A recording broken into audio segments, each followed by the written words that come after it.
Hello and welcome to Broadway at the Beach. We're looking at the skeleton of the newest restaurant slash entertainment venue being built at Broadway at the Beach. It is the Hangout.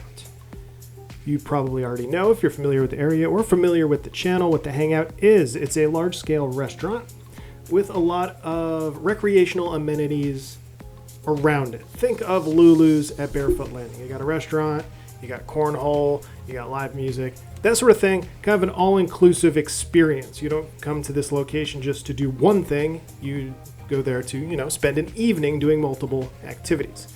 As you can see, the framework of the building is well along, and the site itself is still just dirt. So in the near future, we'll start seeing some walls, we'll start seeing the walkways come together, and we'll get a better idea what's going on.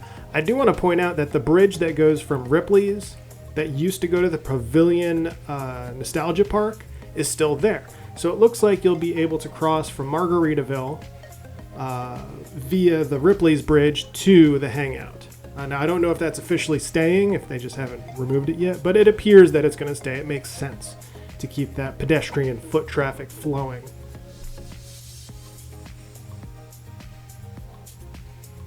You'll also notice the sheer size of the area around the building is pretty large, so I'm looking forward to see what they fill it with.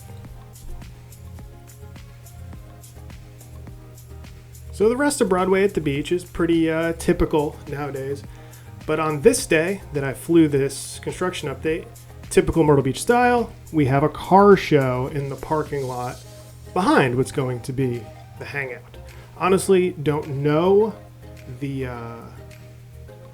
name of the car show, but by looking via aerial, you get a good idea of what's going on down there.